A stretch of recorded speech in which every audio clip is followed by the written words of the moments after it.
Diciembre. El negociante. Jueves, 1. Mi padre quiere que cada día de fiesta o sin clase traiga a casa a uno de mis compañeros o que vaya yo a buscarlo, para ir haciéndome más amigo de todos. El próximo domingo iré de paseo con Bottini, el muchacho bien vestido, que siempre se está atusando y que tanto envidia de Rossi. Esta tarde ha venido a casa Garoffi, el chico alto y delgado, con la nariz de pico de loro y los ojos pequeños y picaruelos, que parecen buscar por todas partes. Es hijo de un droguero. Un tipo muy original. Siempre está contando el dinero que lleva en el bolsillo, cuenta muy deprisa con los dedos y hace cualquier multiplicación sin recurrir a la tabla. Hace economías, y tiene ya una libreta de la caja de ahorros escolar. Yo creo que no se gasta nada, y si se le cae algo o una monedita bajo el banco, es capaz de estar buscando una semana entera. De Rossi dice que hace como las urracas. Todo lo que encuentra, plumas gastadas, sellos usados, alfileres, trocitos de velas, lo recoge cuidadosamente. Hace más de 2 años que colecciona sellos de correos, y ya tiene centenares de diferentes países en su gran álbum, que después venderá al librero cuando esté completo. Entretanto el librero le da los cuadernos gratis porque le lleva muchos chicos a la tienda. En la escuela no para de comerciar, todos los días vende cosas, hace rifas y subastas, después se arrepiente y quiere de nuevo sus mercancías, lo que compra por 2 lo da por 4, juega a las aleluyas y nunca pierde, revende periódicos atrasados al pirotécnico y al estanquero, y tiene una libreta, llena de sumas y restas, donde anota todas las operaciones que realiza. Solo le interesa la aritmética, y si ambiciona premios es para entrar sin pagar en el teatro de marionetas. A mí me gusta y me divierte. Hemos jugado a vender con pesos y medidas, sabe el precio exacto de las cosas, conoce las pesas, y lía las cosas en papel destraza con la habilidad y presteza del mejor tendero. Dice que se establecerá en cuanto salga de la escuela, y se dedicará a un negocio nuevo que ha ideado. Se ha puesto muy contento porque le he dado algunos sellos extranjeros, habiéndome dicho al instante el precio a que se venden para las colecciones. Mi padre, haciendo como que leía el periódico, le escuchaba y se distraía oyéndole. Siempre lleva los bolsillos llenos de pequeñas mercancías, que cubre con un largo delantal oscuro, y parece en todo instante preocupado y pensativo, como los comerciantes ya mayores. Pero lo que más estima es su colección de sellos de correos, es su tesoro y habla de él como si fuese a sacar una verdadera fortuna. Los compañeros dicen que es un avaro y un usurero. Yo no sé qué pensar de él. Le quiero, me enseña muchas cosas y me parece un hombrecito. Coretti, el hijo del revendedor de leña, dice que Garoffi no daría los sellos que posee ni para salvar la vida de su madre. Mi padre no lo cree así. Espera aún para juzgarlo, me ha dicho, siente pasión por las ganancias, pero tiene buen corazón.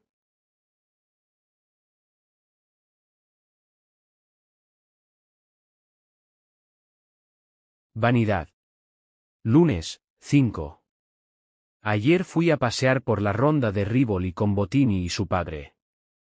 Al pasar por la calle Dora Grossa, vimos a Stardi, el que no permite que le distraigan en clase, parado, muy tieso, delante del escaparate de una librería con los ojos fijos en un mapa. Sabe Dios desde cuándo estaría allí, porque estudia hasta en la calle, apenas si nos devolvió el saludo que le dirigimos. Bottini, como siempre, iba muy elegante, quizás demasiado, llevaba botas de tafilete con pespuntes encarnados, un traje con bordaduras y borlitas de seda, un sombrero de castor blanco y reloj. Había que ver el postín que se daba el chico. Pero esta vez iba a acabar mal su vanidad. Después de haber andado buen trecho por una calle, dejando muy atrás a su padre, que andaba despacio, nos detuvimos en un banco de piedra, junto a un chico modestamente vestido, que parecía cansado y estaba pensativo, con la cabeza gacha. Un hombre, que debía ser su padre, paseaba bajo los árboles leyendo un periódico. Nos sentamos. Bottini se puso entre aquel chico y yo. De pronto se acordó de que iba muy majo y quiso que le admirara y envidiara a su vecino. Levantó un pie y me dijo: ¿Te has fijado en mis botas de militar? Lo dijo para llamar la atención del otro chico. Pero este no miró. Entonces bajó el pie, y me enseñó las borlitas de seda, diciéndome, mirando de reojo al desconocido, que no terminaban de gustarle y que prefería botones de plata. Pero el otro chico tampoco se fijó en las borlitas. Bottini se puso a hacer girar sobre la punta del dedo índice su precioso sombrero de castor blanco. Mas el otro parecía que lo hiciese adrede y ni siquiera se dignó dirigir una mirada al sombrero. Bottini empezaba a enfadarse, sacó el reloj, lo abrió y me enseñó la maquinaria. Tampoco volvió esta vez la cabeza el vecino del banco. ¿Es de plata dorada?, le pregunté. No, hombre, me respondió. Es de oro. Pero no será todo de oro, le repuse, tendrá también algo de plata. No, no, replicó, y para obligar al otro chico a mirar, le puso el reloj delante de sus ojos, diciéndole: Oye, tú, fíjate, ¿verdad que es de oro? El interpelado respondió secamente: No lo sé. Vaya, vaya, exclamó Bottini lleno de rabia. ¡Qué soberbia! Mientras decía esto, llegó su padre, que había oído su expresión. Miró fijamente al niño desconocido y dijo bruscamente a su hijo: Cállate. E inclinándose a su oído, añadió: Es ciego. Bottini se puso de pie de un salto y miró la cara del muchacho. Tenía las pupilas apagadas, sin expresión, sin mirada. Bottini se quedó anonadado, sin palabra, con los ojos bajos. Después balbuceó: Lo siento, no lo sabía. El cieguecito, que todo lo había comprendido, dijo, sonriéndose bondadosa y melancólicamente: Oh, no importa. Ciertamente Bottini es vanidoso, pero después de todo no tiene mal corazón. Durante el resto del paseo no se volvió a reír.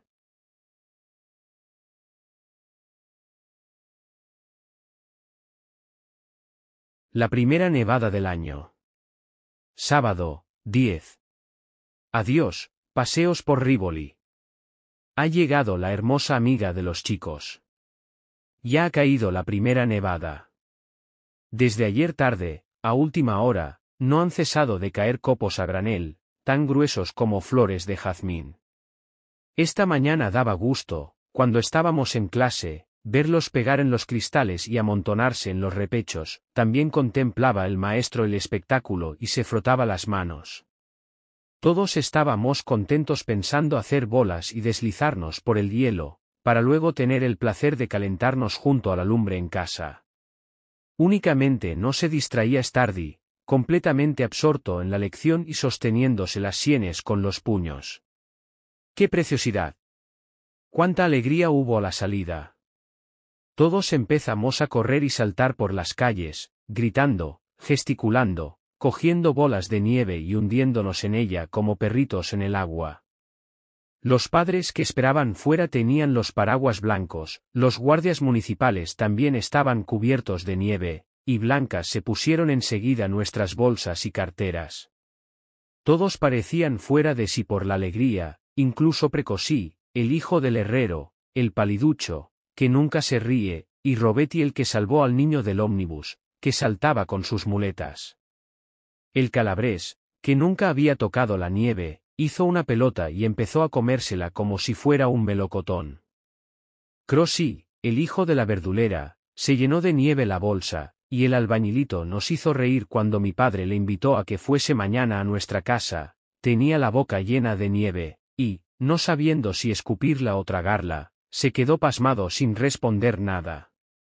También las maestras salían corriendo y riéndose de la escuela. Mi maestra de la primera superior, pobrecilla, corría por la nieve, resguardándose la cara con su velo verde y sin parar de toser.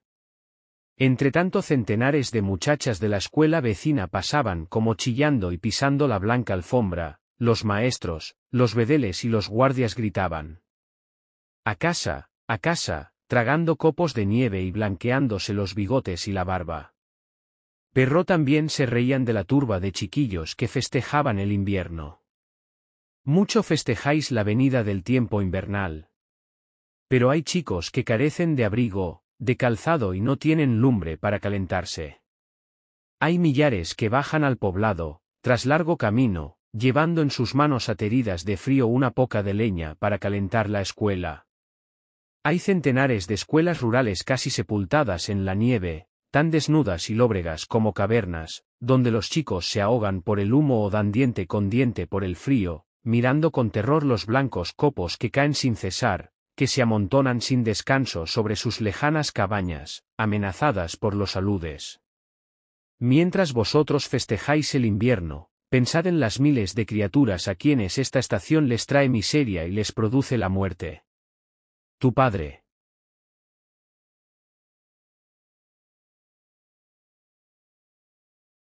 El pequeño albañil. Domingo, 11. El albañilito ha venido hoy a casa, vestido con una cazadora y vieja ropa del padre, todavía blanca por la cal y el yeso. Mi padre deseaba que viniese aún más que yo. ¡Qué gusto nos ha dado!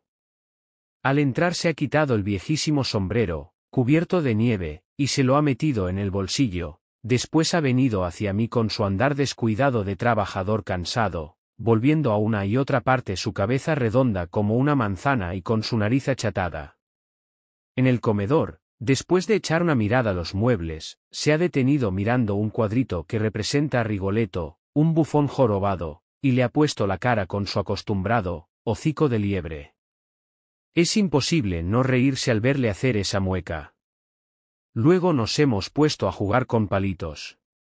Tiene una habilidad extraordinaria para hacer torres y puentes, que parece no se caen de milagro, trabaja en eso muy serio y con la paciencia propia de un hombre. Entre una y otra construcción me ha ido hablando de su familia, viven en una buhardilla, su padre va a la escuela de adultos, de noche, para aprender a leer, su madre es de Biella. Deben quererle mucho, porque, aunque va vestido pobremente, está bien resguardado del frío con ropa cuidadosamente remendada y el lazo de la corbata hecho con exquisito gusto. Me ha dicho que su padre es un hombretón, un gigante que apenas cabe por las puertas, pero bonachón, acostumbra llamar a su hijo, hocico de liebre, él, por el contrario, es más bien bajo para la edad que tiene. A las 4 hemos merendado pan y pasas, sentados en el sofá el uno junto al otro, y al terminar, no sé por qué, mi padre no ha querido que limpiase el respaldo manchado de blanco por el albañilito con su chaquetón. Me ha detenido la mano y luego lo ha limpiado él sin que le viéramos. Jugando, al albañilito se le ha caído un botón de la cazadora, y mi madre se lo ha cosido, poniéndose el muy rojo, admirado y confuso, conteniendo el aliento. Después le he enseñado el álbum de caricaturas, y él, sin darse cuenta, imitaba las muecas de aquellas caras tan bien, que mi padre no ha podido contener la risa. Tan contento estaba al irse, que se ha olvidado de ponerse su viejo sombrero, al llegar a la escalera, para mostrarme su reconocimiento, me ha hecho una vez más la gracia de poner el hocico de liebre. Se llama Antonio Rabuco, y tiene 8 años y 8 meses. ¿Sabes, hijo mío, por qué no quise que limpiaras el sofá? Porque hacerlo viéndolo tu compañero era casi reñirlo por haberlo ensuciado. Y no convenía, primeramente porque no lo había manchado adrede, y, luego, porque lo había ensuciado con ropa de su padre, que se la había enyesado trabajando, y lo que se mancha trabajando no es suciedad, sino polvo, cal o lo que quieras, todo menos suciedad. El trabajo no mancha. No digas nunca de un obrero que sale del trabajo, está sucio. Debes decir, lleva en su ropa las señales, las huellas de su trabajo. Recuérdalo bien. Quiere mucho al albañilito, ante todo porque es compañero tuyo, y después porque es hijo de un trabajador. Tu padre.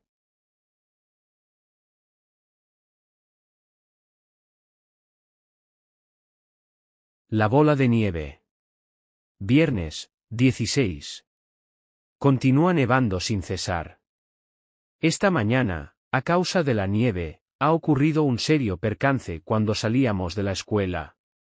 Un tropel de chiquillos, en cuanto llegaron a la plaza, empezaron a tirar bolas de nieve acuosa tan duras y pesadas como piedras. Por la acera pasaba mucha gente. Un señor gritó: «¡Alto, chavales!». Pero en aquel preciso momento se oyó por otra parte un agudo chillido, viéndose a un anciano que había perdido el sombrero y andaba vacilante, cubriéndose la cara con las manos, y junto a él un niño que gritaba: «¡Auxilio! ¡Socorro!». Inmediatamente acudió gente de todas partes. Le había pegado una bola en un ojo. Todos los muchachos escaparon a la desbandada, corriendo como flechas. Yo estaba delante de la librería, a donde había entrado mi padre, y vi llegar deprisa a varios compañeros míos, que se mezclaron entre los demás fingiendo que miraban los escaparates. Eran Geroún con su acostumbrado panecillo en el bolsillo, Coretti, el albañilito, y Garoffi, el de los sellos de correos. Mientras tanto se había reunido mucha gente en torno del anciano, un guardia y otros corrían de una parte a otra amenazando y preguntando: «¿Quién ha sido? ¿Quién? Decid quién ha sido». Y miraban las manos de los muchachos para ver si las tenían humedecidas por la nieve. Garoffi estaba a mi lado, me di cuenta de que temblaba y estaba tan pálido como un muerto. «¿Quién? ¿Quién ha sido?», continuaba gritando la gente. Entonces oí a Geroún que decía por lo bajo a Garoffi: «Anda, ve a presentarte, sería una cobardía permitir que se lo cargasen a otro». «Pero si yo no lo he hecho adrede», respondió Garoffi, temblando como una hoja de árbol. «No importa, cumple con tu deber», repitió Geroún. «No me atrevo». «Date ánimos, yo te acompañaré». El guardia y los otros gritaban cada vez más fuerte: «¿Quién es el culpable? ¿Quién ha sido? Le han metido un cristal de las gafas en un ojo. Lo han dejado ciego. Granujas». Yo creí que Garoffi se iba a desmayar. «Ven», le dijo Geroún de forma imperativa, «yo te defenderé». Y cogiéndole por un brazo le empujó hacia adelante, sosteniéndole como a un enfermo. La gente, viéndolo, lo comprendió todo enseguida, y algunos acudieron con los puños en alto. Pero Geroún se interpuso, gritando: «¿Serán capaces de arremeter 10 hombres contra un niño?». Entonces se contuvieron, un guardia municipal tomó a Garoffi de la mano y lo condujo abriéndose paso entre la multitud a una pastelería, donde habían llevado al herido.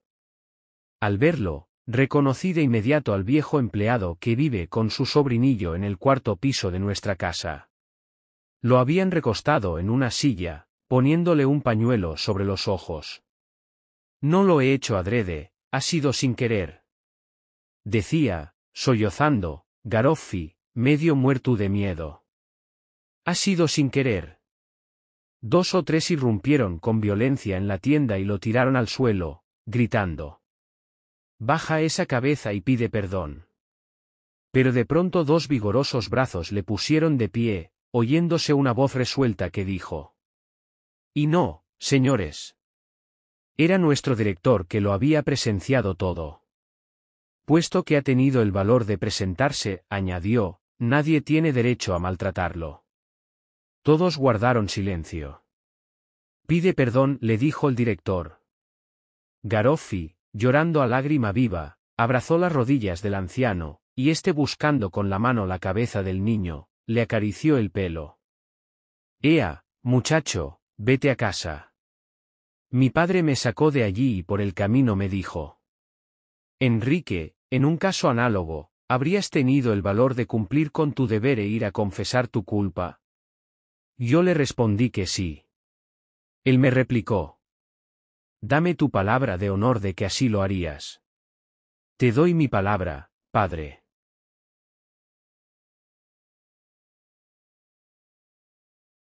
Las maestras.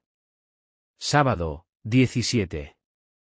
Garoffi estaba hoy muy atemorizado, esperando una regañina del maestro, pero el maestro no ha asistido, como faltaba también el suplente. Ha venido a dar la clase la señora Cromie, la más vieja de las maestras, que tiene 2 hijos mayores y ha enseñado a leer y a escribir a muchas señoras que ahora van a llevar a sus niños a la escuela Baretti. Hoy estaba triste porque tenía un hijo enfermo. Apenas la vieron, empezaron a meter ruido. Pero ella, con voz pausada y serena, dijo: «Respetad mis canas, yo casi no soy ya una maestra, sino una madre». Y entonces ninguno se atrevió a hablar más, ni aun aquel alma de canta de Franti, que se contentó con hacerle burla sin que lo viera. A la clase de la señora Cromie mandaron a la señora Delcati, maestra de mi hermano, y al puesto de esta, a la que llaman la monjita, porque va siempre vestida de oscuro, con una falda negra, su cara es pequeña y la voz tan gangosa, que parece está murmurando oraciones. Y es cosa que no se comprende, dice mi madre, tan suave y tan tímida, con aquel hilito de voz siempre igual, que apenas suena, sin incomodarse nunca, y, sin embargo, los niños están tan quietos, que no se les oye, y hasta los más atrevidos inclinan la cabeza en cuanto les amenaza con el dedo. Parece una iglesia su clase, y por eso también la llaman la monjita. Pero hay otra que me gusta mucho, la maestra de primera enseñanza elemental número 3, una joven con la cara sonrosada, que tiene 2 lunares muy graciosos en las mejillas, y que lleva una pluma roja en el sombrero y una crucecita amarilla al cuello. Siempre está alegre, y alegre también tiene su clase, sonríe, cuando grita con aquella voz argentina, parece que canta, pega con la regla en la mesa y da palmadas para imponer silencio. Después, cuando salen, corre como una niña detrás de unos y de otros para ponerlos en fila, y a este le tira del babero, al otro le abrocha el abrigo para que no se resfríe, los sigue hasta la calle para que no se alboroten, suplica a los padres que no les castiguen en casa, lleva pastillas a los que tienen tos, presta su manguito a los que tienen frío, y está continuamente atormentada por los más pequeños, que le hacen caricias y le piden besos, tirándola del velo y del vestido, pero ella se deja acariciar y los besa a todos riendo, y todos los días vuelve a casa despeinada y ronca, jadeante y tan contenta, con sus graciosos lunares y su pluma roja. Es también maestra de dibujo de las niñas, y sostiene con su trabajo a su madre y a su hermano.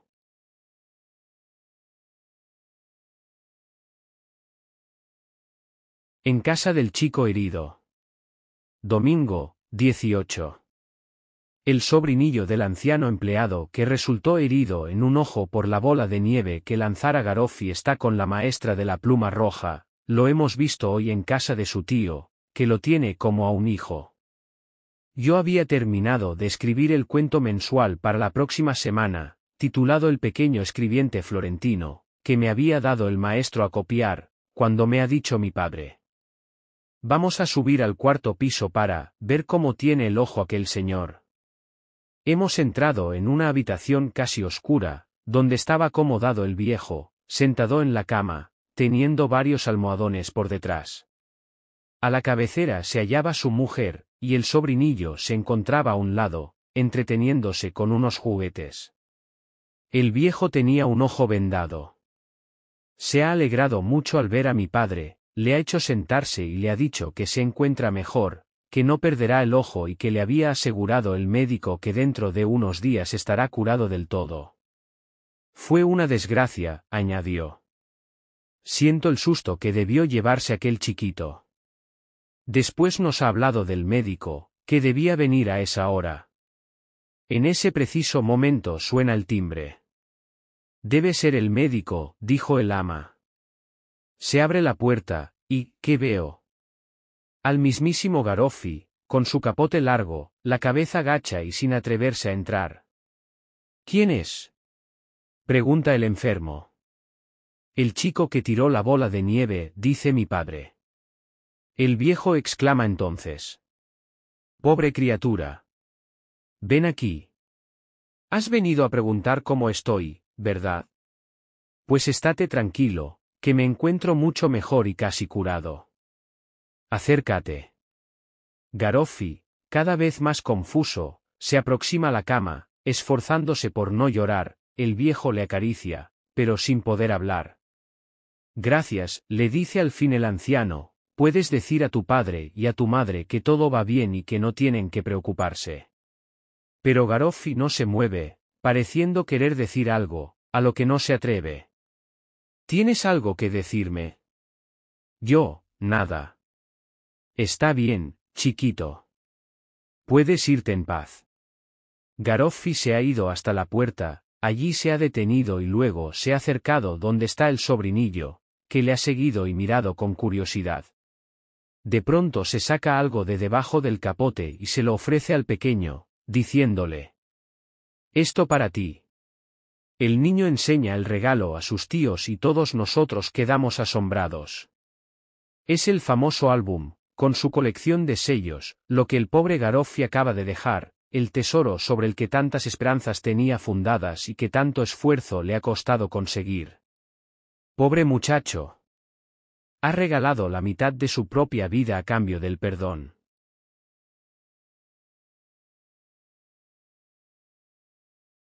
Cuento mensual. El pequeño escribiente florentino.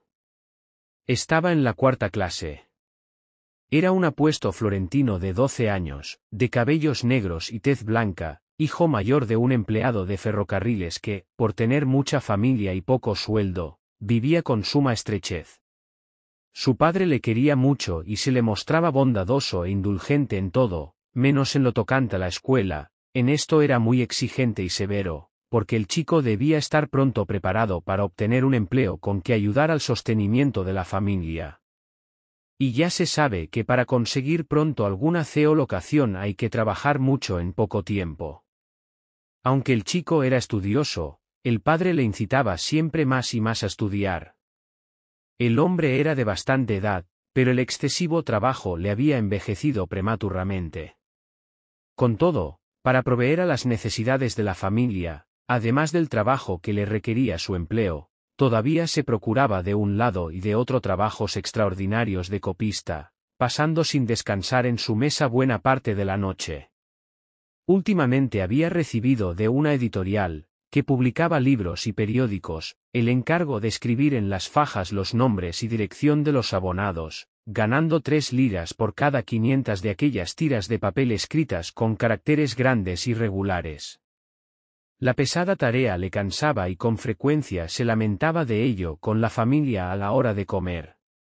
«Estoy perdiendo la vista», decía. «Este trabajo nocturno acaba conmigo». El muchacho le dijo un día: «Papá, déjame que trabaje en tu lugar, sabes que escribo como tú. Nadie podrá advertir ninguna diferencia». Pero el padre le respondió: «No, hijo, tú debes estudiar, tu instrucción es bastante más importante que mis fajillas, sentiría remordimiento si te privara de una hora de estudio, te lo agradezco, pero no quiero». Y no hablemos más del asunto. El hijo sabía sobradamente que con su padre era inútil insistir en aquellas cosas, y no insistió. Pero he aquí lo que hizo. Su padre dejaba de escribir a medianoche, saliendo entonces del despacho para ir a la alcoba. Lo había oído alguna vez. En cuanto el reloj daba las 12, sentía inmediatamente el ruido de la silla que se movía y el lento paso de su padre. Una noche esperó a que se fuese a dormir, se vistió sin hacer ruido y se dirigió a tientas al escritorio. Encendió el quinqué, se sentó a la mesa, donde había un montón de fajas en blanco y la lista de los suscriptores, y empezó a escribir imitando con exactitud la grafía de su padre. Escribía con gusto y contento, aunque con cierto temor.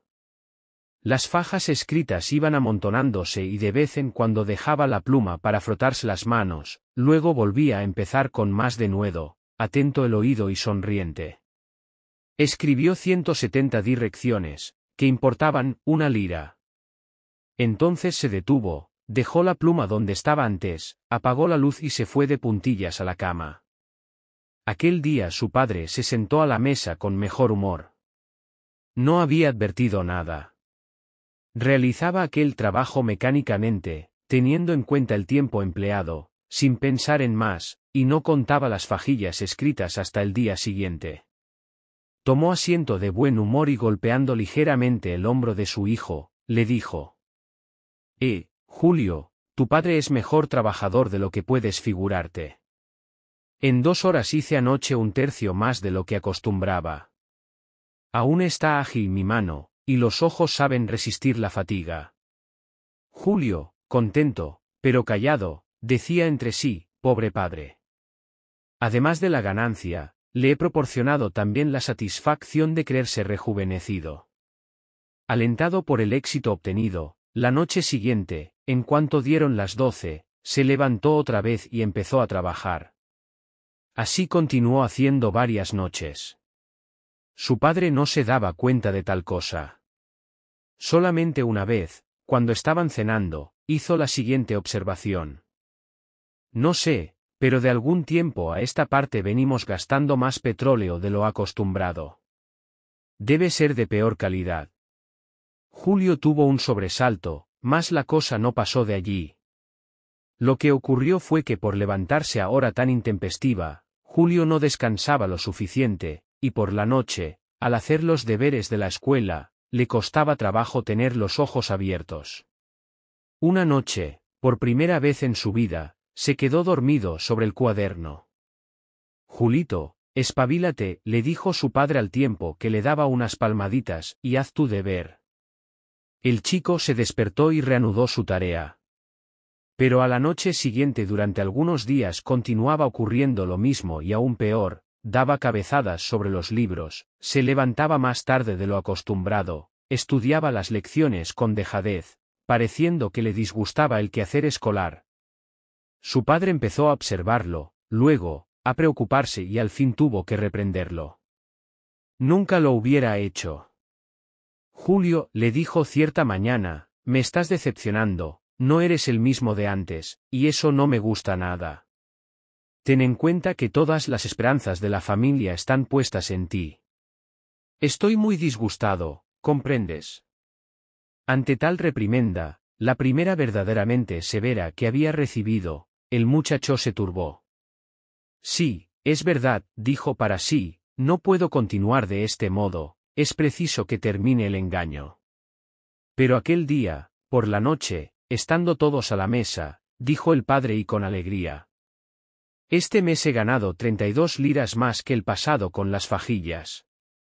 Y diciendo esto, sacó de debajo de la mesa una caja de dulces que había comprado para celebrar con sus hijos la ganancia extraordinaria, cosa que todos acogieron con el regocijo que es de suponer.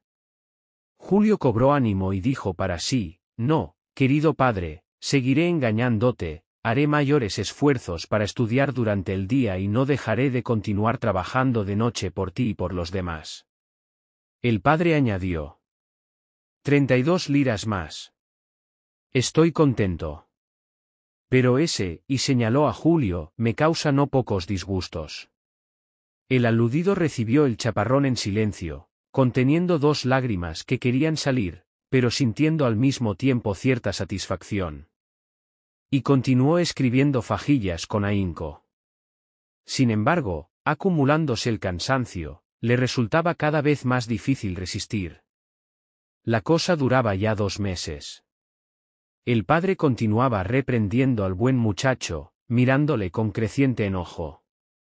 Un día se presentó en la escuela para pedir informes sobre su hijo, y el maestro le dijo: sí, va cumpliendo, porque es un chico inteligente.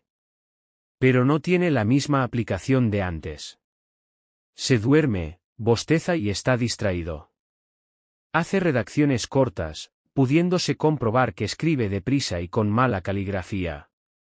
Desde luego que tiene aptitudes para hacer más, mucho más. Aquella noche el padre llamó a su hijo aparte y le dirigió unas palabras más duras de las que hasta entonces había oído. Ya ves, Julio, que me sacrifico por la familia, y tú no me secundas. No piensas lo más mínimo en tus hermanos, en tu madre, ni en mí. No digas eso, papá. Exclamó el hijo ahogado en llanto y decidido a aclararlo todo. Pero su padre lo interrumpió, diciendo: Conoces perfectamente la situación de la familia, sabes que todos debemos hacer lo que nos corresponda y sacrificarnos cuanto sea preciso. Yo mismo tengo que doblar mi trabajo. Este mes esperaba una gratificación de 100 liras en el ferrocarril, y hoy he sabido que no puedo contar con nada. Ante semejante noticia Julio se contuvo para que no saliese de su boca la confesión que se disponía a hacer, y se dijo resueltamente: no, padre, me callaré y guardaré el secreto para poder trabajar por ti, de ese modo te compensaré de la pena que te causo. En cuanto a la escuela, siempre estudiaré lo suficiente para aprobar el curso. Lo importante es ayudarte para salir adelante y aligerarte de la ocupación que te mata. Siguió adelante, transcurriendo otros 2 meses de trabajo nocturno y de abatimiento durante el día, de esfuerzos desesperados por parte del hijo y de amargos reproches por parte del padre. Pero lo peor era que éste se mostraba cada vez más frío con el muchacho, raramente le dirigía la palabra considerándolo un hijo poco menos que desnaturalizado, del que poco o nada cabía esperar, y casi procuraba no cruzarse con su mirada. Julio se daba cuenta de todo y sufría interiormente, y cuando su padre le volvía la espalda, le enviaba un beso furtivamente con expresión de ternura compasiva y triste. Mientras tanto, por su gran pena y el mucho cansancio, Julio iba adelgazando y demacrándose, viéndose obligado muy a pesar suyo a descuidar cada vez más sus estudios. Comprendía que todo aquello tendría que terminar. Cada noche se decía: hoy no me levantaré. Pero al dar las 12, cuando habría debido confirmar vigorosamente su propósito, sentía remordimiento, pareciéndole que, si continuaba en la cama, faltaba a una obligación, que robaba una lira a su padre y a la familia. Y se levantaba pensando que si su padre se despertaba y le sorprendía alguna noche, o si se enteraba por casualidad del engaño contando 2 veces las fajas, entonces terminaría, naturalmente, todo, sin un acto de su voluntad, para el que no se sentía con ánimos. Y continuaba realizando el no pequeño sacrificio. Mas una noche, en la cena, el padre pronunció una palabra que fue decisiva para él. Su madre le miró y, pareciéndole más demacrado y pálido que de costumbre, le dijo: «Tú estás malo, Julio». Luego, dirigiéndose al padre, añadió: «Nuestro hijo está enfermo.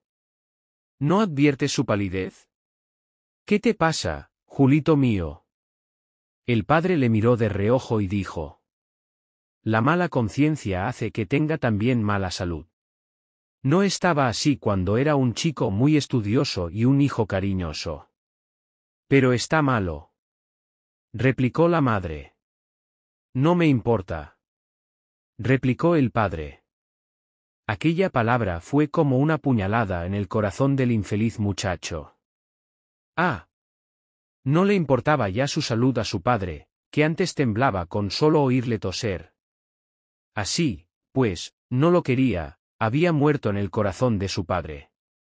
«No, no, padre mío», dijo entre sí el muchacho oprimido por la angustia, «esto se ha acabado de verdad, yo no puedo vivir sin tu cariño, lo quiero íntegro para mí, te lo diré todo, no te engañaré más, suceda lo que suceda, padre mío, para que vuelvas a quererme.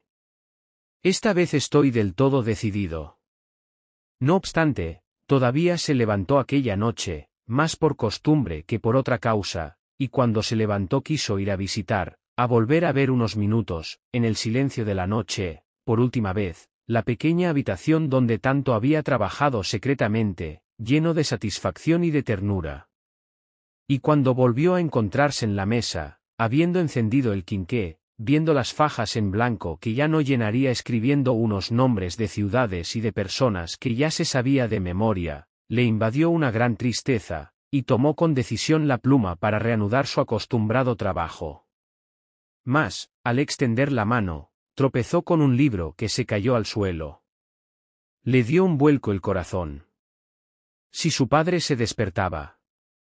Claro está que no le sorprendería cometiendo ninguna mala acción, y que él mismo había decidido contárselo todo. Sin embargo, el oír acercarse aquellos pasos en la oscuridad, el ser sorprendido a hora tan intempestiva, el que su madre se despertara y se asustara, el pensamiento de que tal vez experimentara su padre una humillación ante el al quedar todo descubierto, casi le aterraba. Aguzó el oído, contuvo la respiración, no oyó nada, escuchó por la cerradura de la puerta que tenía a sus espaldas, nada. Todos dormían. Su padre no había oído. Se tranquilizó y empezó a escribir de nuevo. Las fajillas se amontonaban unas sobre otras. Oyó el paso cadencioso de la guardia municipal por la desierta calle, luego, el ruido de un coche, que cesó al cabo de un rato, después, pasado cierto tiempo, el estrépito de una hilera de carros que rodaban lentamente por el empedrado, por último, un silencio profundo interrumpido de vez en cuando por el lejano ladrido de algún perro. Y continuó escribiendo. Mientras tanto, su padre se hallaba detrás de él, se había levantado al oír caer el libro, y estuvo esperando buen rato. El ruido de los carros había hecho pasar inadvertido el roce de sus pies y el ligero chirrido de las hojas de la puerta. Allí estaba con su blanca cabeza sobre la negra de Julio, había visto correr la pluma sobre las fajas, adivinando, recordando, comprendiéndolo todo, y un desesperado arrepentimiento, una inmensa ternura, habían invadido su alma, y le tenían clavado detrás de su heroico hijo. Julio dio, de pronto, un grito muy agudo, dos brazos convulsos le habían estrechado la cabeza. «Oh, padre, perdóname», gritó al reconocer a su padre con lágrimas en los ojos. «Tú eres el que debes perdonarme», respondió el padre, sollozando y cubriéndole de besos la frente. «Lo he comprendido todo, lo sé todo, por eso te pido perdón, santo hijo mío. Ven, ven conmigo». Y le empujó, o más bien le llevó a la cama de su madre, que estaba despierta, se lo echó a sus brazos y le dijo: «Besa a este ángel de hijo, que desde hace 3 meses no duerme y trabaja por mí, y al que he entristecido cuando nos ganaba el pan». La madre lo abrazó fuertemente contra su pecho, sin poder articular palabra, después le dijo: «Vete a dormir y a descansar, hijo mío. Llévalo a la cama». El padre lo tomó en brazos, lo llevó a su habitación, lo acostó, acariciándole, y le arregló las almohadas y la ropa. «Gracias, padre», repetía el hijo, «gracias, pero acuéstate, ya estoy contento, vete a la cama, papá». Mas su padre quería verle dormido, sentóse junto a él, le tomó la mano y le dijo: «Duerme, duerme, hijo mío». Julio, rendido, se durmió y se despertó mucho después, gozando por primera vez, al cabo de unos meses, de un sueño tranquilo, soñando cosas alegres. Cuando abrió los ojos, hacía un buen rato que brillaba el sol. Primeramente notó y luego vio la blanca cabeza de su padre, que había pasado la noche apoyándola en el borde de la cama cerca de su pecho, y que todavía dormía con la frente inclinada junto a su corazón. La voluntad. Miércoles, 28. Mi compañero Stardi sería capaz de imitar al pequeño Florentino. Esta mañana ocurrieron en la escuela 2 sucesos memorables. Garoffi estaba loco de contento porque le habían devuelto su álbum con la propina de 3 sellos de la República de Guatemala, que él buscaba desde hacía 3 meses. Stardi, por su parte, ha obtenido la segunda medalla. Casi nada. Stardi el primero de la clase después de Derossi. Todos quedamos sorprendidos. ¿Quién lo habría dicho en octubre cuando le llevó su padre metido en el capote verde, diciendo al maestro en presencia de todos nosotros: «Tenga mucha paciencia con él, pues es bastante duro de mollera»? Al principio se le creía un perfecto adoquín. Pero él se dijo: «Oh reviento o triunfo», y empezó a estudiar con ahínco de día y de noche, en casa, en la escuela, en el paseo, apretando los dientes y con los puños cerrados, tan paciente como un buey, terco como un mulo, y así, a fuerza de machacar, sin hacer caso de las burlas, y dando puntapiés o codazos a los que le distraían, el testarudo adelantado a los demás. No comprendía lo más mínimo de aritmética, llenaba de disparates las redacciones, no lograba aprender de memoria un periodo y ahora resuelve los problemas, escribe CO rectamente y canta las lecciones como un papagayo. Claramente se ve que posee una voluntad de hierro si uno se fija en su facha, cabeza cuadrada y sin cuello, las manos cortas y gorditas, y una voz áspera. Estudia incluso en los pedazos de periódico y en los anuncios de los teatros, en cuanto reúne unas monedas se compra un libro, habiéndose ya formado, de ese modo, una pequeña biblioteca, y en un momento de buen humor me dijo que me llevaría a su casa para que la viera. No habla con nadie, ni enreda, siempre se le ve en el banco con los puños en las sienes, tan firme como una roca, oyendo la explicación del maestro. ¿Cuánto se ha debido esforzar el pobre Stardi? Aunque el maestro estaba esta mañana impaciente y de mal humor, al entregarle la medalla, le dijo: «Te felicito, Stardi, el que la sigue la consigue». Pero él no parecía estar enorgullecido, ni siquiera se ha sonreído, y en cuanto ha regresado al banco, con su medalla, ha vuelto a apoyar las sienes en los puños, a estar más inmóvil y con mayor atención que antes. Pero lo mejor ha ocurrido a la salida. Le esperaba su padre, un sangrador, grueso y tosco como él, de cara ancha y voz de trueno. El hombre no se esperaba aquella medalla, ni lo quería creer, fue menester que se lo asegurase el maestro, y entonces se echó a reír de gusto, dio una suave manotada en el pescuezo de su hijo, diciendo en voz alta: «Muy bien, querido ceporrón mío». Y le miraba sumamente complacido, asombrado y riéndose de gusto. También nos sonreíamos todos los que estábamos a su alrededor, pero no él, que estaba serio pensando ya en la lección del día siguiente. Gratitud. Sábado, 31. Yo creo que tu compañero Stardi no se quejará nunca de su maestro. Has escrito: «El maestro estaba esta mañana impaciente y de mal humor», y lo dices en tono de resentimiento. Piensa en las veces que tú te impacientas, ¿y con quién? Con tu padre y con tu madre, lo cual convierte tu impaciencia en una falta bastante peor. Tiene sobra de razón tu maestro para mostrarse impaciente alguna que otra vez. Ten en cuenta que lleva muchos años trabajando con muchachos y que si es cierto que algunos son cariñosos y corteses, también hay otros, la mayoría, ingratos, que abusan de su bondad y no se acuerdan de sus cuidados, resultando que, en definitiva, recibe más amarguras que satisfacciones. Piensa que el hombre más santo de la tierra, puesto en su lugar, se dejaría llevar a veces por la ira. Y, además, si supieses cuántos días, aun estando enfermo, acude a clase, por no ser su enfermedad lo suficientemente grave para dispensarse de su obligación, impacientándoos porque sufre molestias y le apena que vosotros no lo advirtáis o abuséis de él. Respeta y quiere a tu maestro, hijo mío.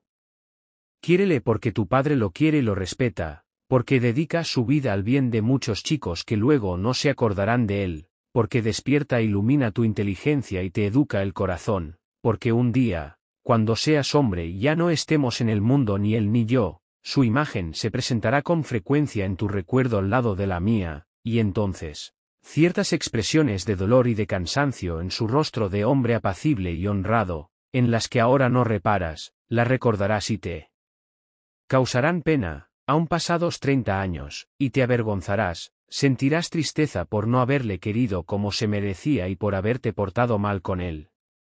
Quiere a tu maestro, porque pertenece a la gran familia de 50.000 docentes primarios, esparcidos por toda la geografía de Italia, y que son como los padres intelectuales de los millones de chicos que crecen contigo, unos trabajadores no conceptuados merecidamente y mal pagados, que preparan para nuestra patria una generación mejor, más próspera y desarrollada que la presente.